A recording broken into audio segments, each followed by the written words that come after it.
So I realized at some point that the phone I'm using to record with maxed out on storage.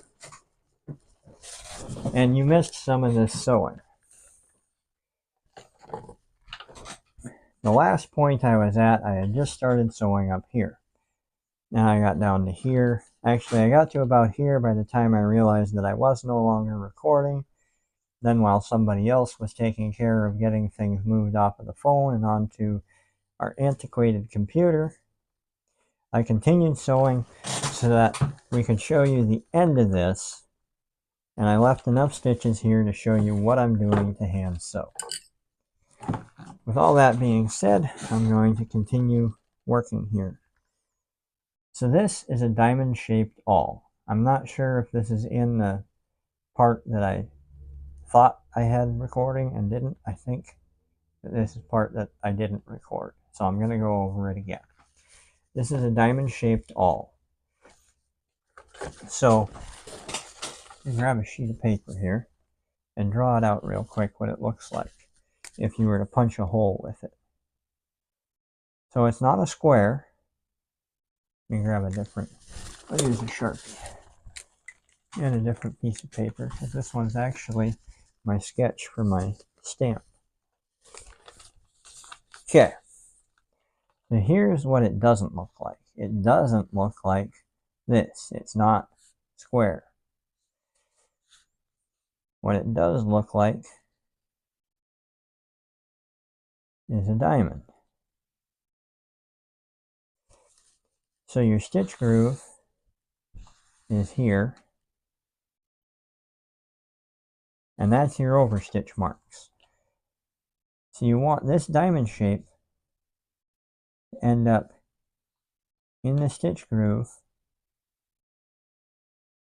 looking like that.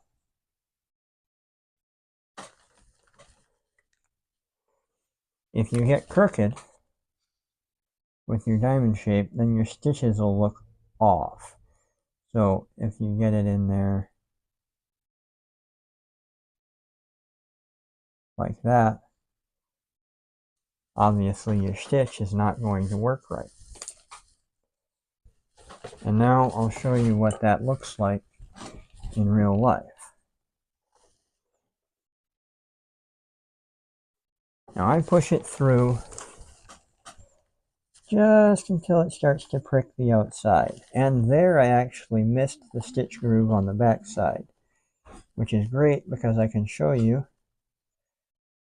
All I did was I pulled it back out and I turned it a little bit, and boom, right in the stitch groove. And there's what it should look like with the hole punched. Come up from the back with the thread, and this is important. How you do this is important.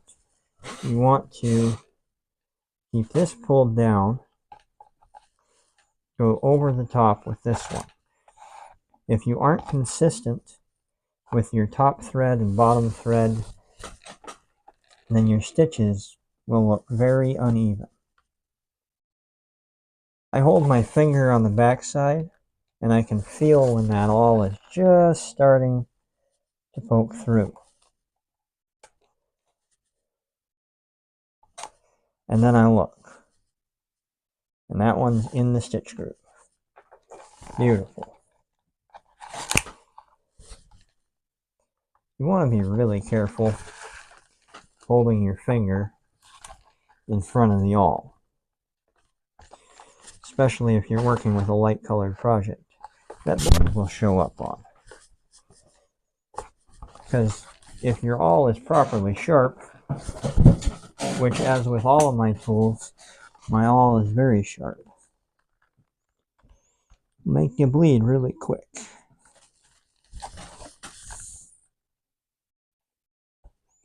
Not quite where I want that to come out. So I'm going to adjust it a little bit. So this is my last stitch before this tack that I put in. And I want to make sure that the awl comes out centered between these two. If I get too close to this one or too close to this one, it's going to want to tear out. That was a good spot to have it come out, even though I had to fiddle with it a little bit to get it perfectly where I wanted.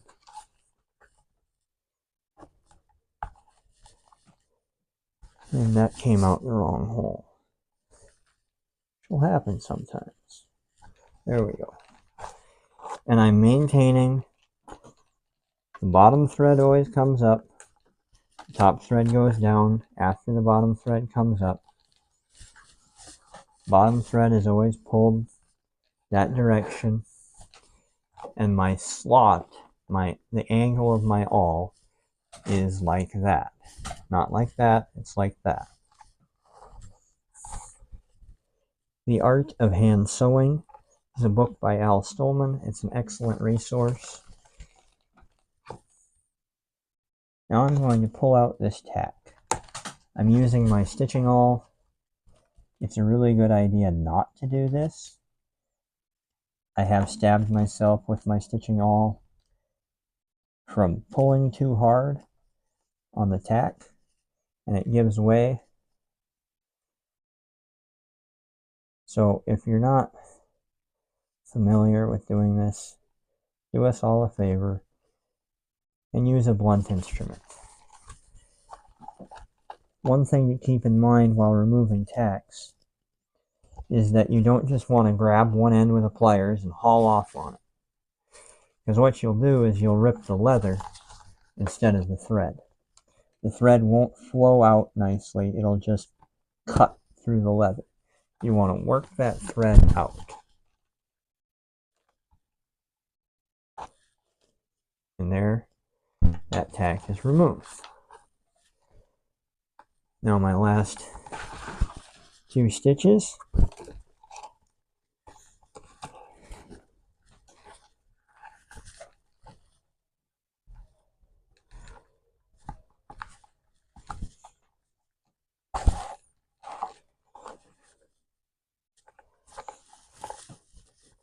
I haven't decided yet how I'm going to put this up, if I'm going to have a friend edit it together or if I'm going to put it up as 2 videos. I'll probably end up putting it up as 2 videos. And you'll just have to understand that I still don't have a computer. I'm still not doing much editing. And this holster series is for educational purposes. There's my pliers.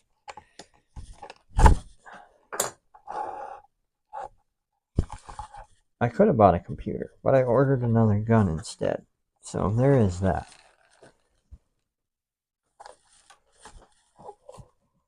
So now we've reached the end of the holster. And now you're wondering what kind of knot you tie. I don't tie a knot at all. Let me show you what I do. I just start going in reverse. We're just going to back right up here. Sometimes I got to take the needle through the front just to find that hole, especially since this was that tack. Those holes don't always line up perfectly. Of course, now that I'm doing it on camera, I'm going to struggle a little bit. That's okay. You can see in real time that, there we go. There's no perfect science to this. Not that I've discovered anyway. The end result is great every time. But sometimes it's a struggle getting there. Okay, so just like we did sewing down, but reverse. I'm going to pull the thread through the bottom. I'm still going to hold it that way. Just the way that I've found looks the cleanest in the end. Now I gotta find that hole again. Okay, it's right there. I opened it up from the back side since that's where I just came. And I can look and see a little tiny hole that the needle made. and it closed up on me again. Okay. So there it is. Now look at the angle that it's at. There. Just like that.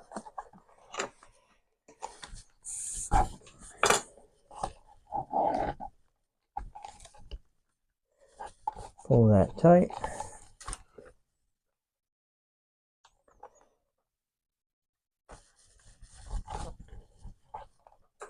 And now I'm past that tack. Those tack holes that I make, that I showed you in what's going to be the previous video, I did not, or the tack holes, as I was trying to say, and then I lost my train of thought. The tack holes don't usually line up perfectly like the stitching holes do, but you can make them work, you can make them look good. The back side of this, you can't tell where the tacks would have been, and of course the front side looks absolutely wonderful.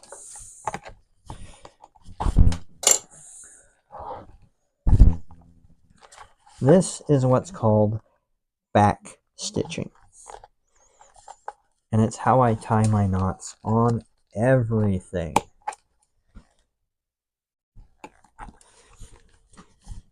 Knife sheaths. Now here's a little quick tip if you're watching and you're going to be sewing a knife sheath too. I'll start here and I'll stitch around to here and do my back stitching up at the top, because right here is your most likely place. If you end up with a lot of wear, that's your most likely place that you'll hit it with the blade of the knife, and that gives you a little bit extra protection about cutting that out. A little side quest there in the holster making video.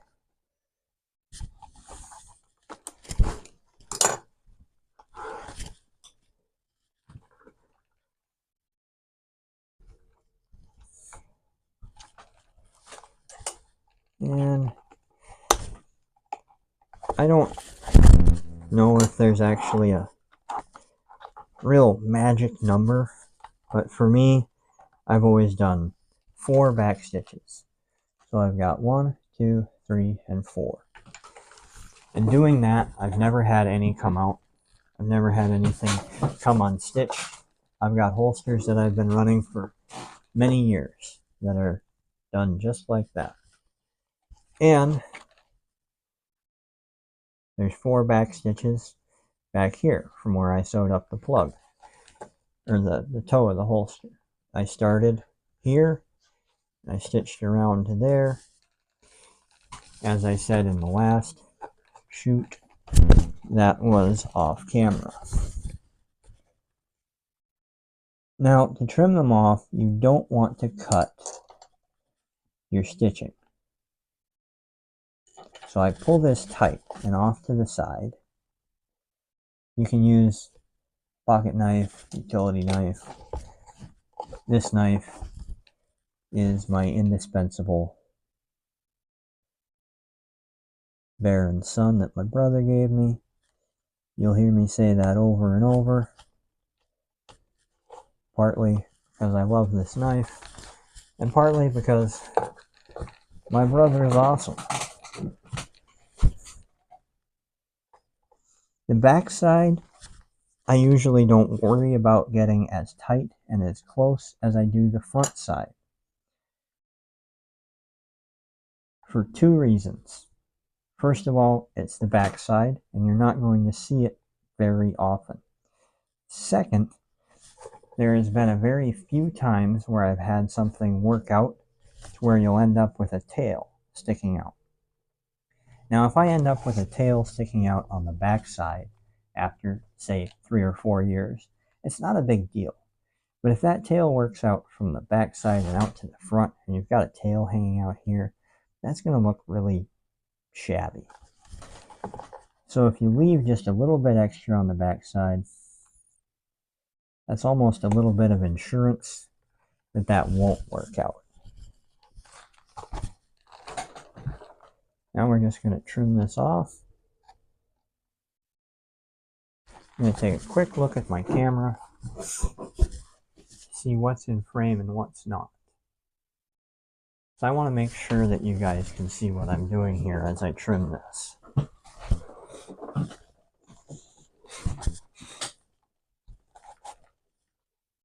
So I'm going to carefully watch the front, because the front is the most important part. It's always going to be where your focus should be. The front of the holster.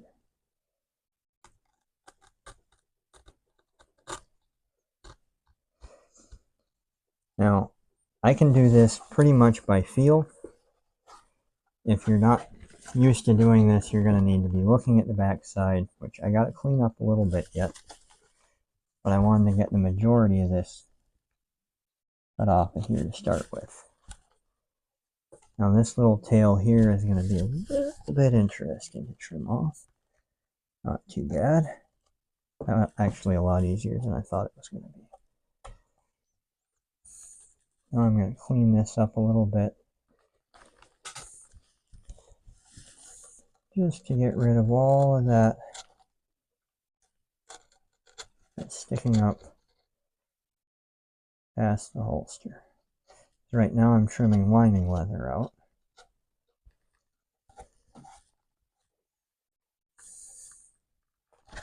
Okay, a little bit of a ridge right there. One of the things that you want to be careful about too while you're trimming the holster is that you don't get too close to these threads. On the back side, you'll hear me say this a lot, on the back side it's not as important. You see the front side all the time. This doesn't mean that shoddy work is acceptable on the back side. It just means that you have more leeway at the expense of the back side to make the front side that you're going to see all the time look as close to perfect as possible.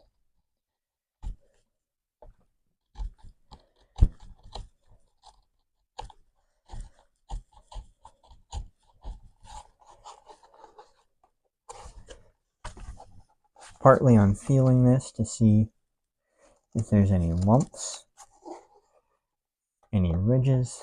There's a little ridge right there. Would probably burnish in, but I'm going to get rid of it. There. I like that. That's nice and smooth all the way down. A nice clean edge. I'm going to show you on the edge of this holster how I edge and burnish, and I'm going to do the rest, off camera around the skirt and the top of the holster. But I'll show you the edging and burnishing real quick here. Since this is a continuation. This is a number 2 edger. This particular model is from Tandy. It's a craft tool that I bought. I don't even want to figure out how many years ago I bought this. I've resharpened it several times. They make different sizes, 2, 3, 4.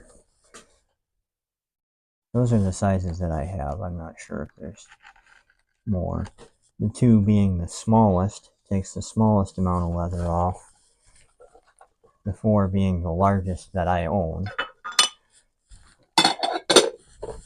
And to tell you the truth, the 2 is the only one that I really ever use. I can't remember the last time that I even used a 3 or 4. They gotta have their purpose somewhere, but I guess not really in my shop.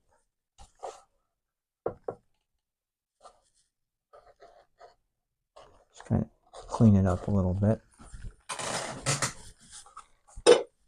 My wet sponge that you would have seen in the previous video before I ran out of storage. which will happen if you record on the same device. Everything that you see recently has been recorded, and I didn't move anything off.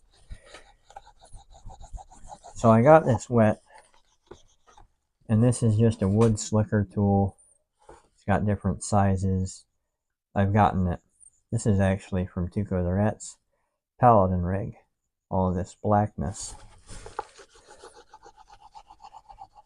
Because I do this, and then I'll dye these edges.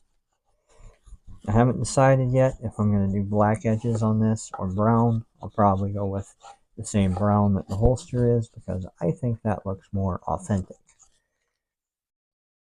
But then after I do that, I'll come back over it, I'll dye this, and then I'll come back over it with saddle soap and the edge slicker after it's dyed. It's slicked down real nice. That's what gives you that nice shiny, professional looking edge, burnishing the leather down. Some guys like to sand their edges before they burnish them. I'm not big into that. I've never had much success doing that. Have a lot better success just letting the leather be.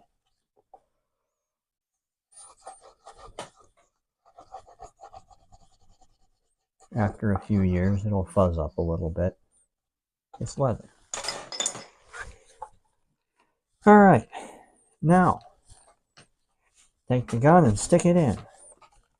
Uh-oh, it doesn't fit. Actually, I expected that. If you couldn't tell from sarcasm in my voice. See now, as aforementioned in the last video, this is some really heavy-duty steel.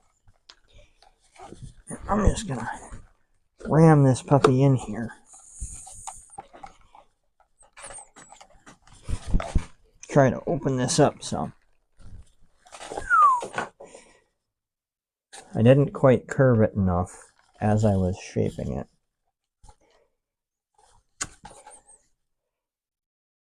It's a little bit of a process. Now, I don't want to mar my tooling either, but I do want to get this in. And this is why I would tell you, if you've never made a holster before, don't start with a steel-lined rig. And probably if you're going to make a steel-lined rig, do yourself a favor and use 22 gauge and not 20 gauge like I'm using here. Okay, that should have opened it up a little bit.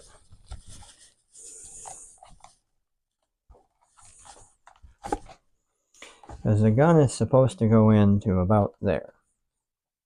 And it will when I'm done.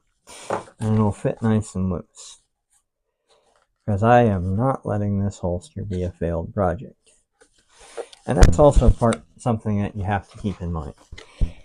That you can't let the holster beat you. Have I had some that didn't turn out quite the way I wanted? Why, sure. Have I ever thrown away a holster halfway through? Nope. Not one.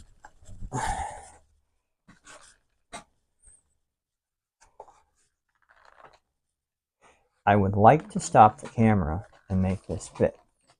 However, I want you to see... Okay, I was just checking to see if my mic was still running. I want you to see that the struggle is real, that I'm not perfect, but that there is always a way to solve a problem.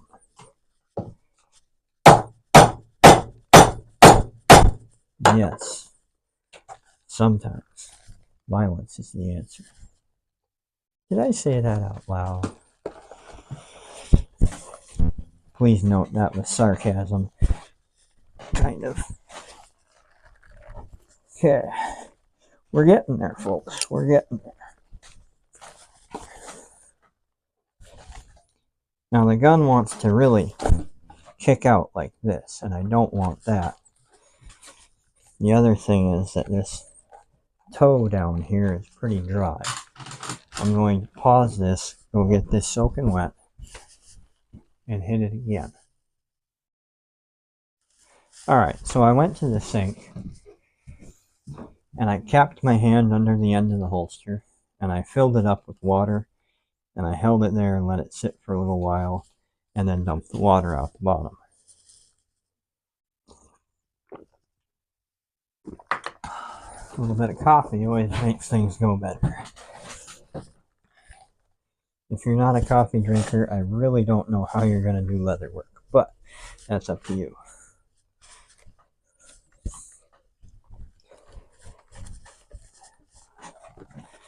One of the things that I'm looking forward to is building my next holster with that 22 gauge, my next steel lined holster, which is actually going to go out to Missouri. Somebody ordered one. They're from Missouri. You're going to get a Clint Eastwood style fast draw holster. But that one I'm going to build with that 22 gauge that I was talking about. And that's going to go together real slick. Be real nice. Okay, so this is supposed to cover about 3/4 of the frame. You can see now that I got the holster wet, the gun's starting to go in. I'm also working up a sweat. This bench that I work on, you can see it in my Sunday shorts and the like. And you'll see it at the end of this video and the beginning of the last one. It's a heavy-duty drafting table from, I don't know, the 80s. This thing is a beefy table. And I think that's a big thing that you gotta have. A nice beefy table if you're gonna be doing leather work. Starting to go in the way I want it. Like I said, I'd have liked to turn the camera off and make magic happen off the camera. But that doesn't do you any good if you're trying to make one. Things aren't always perfect.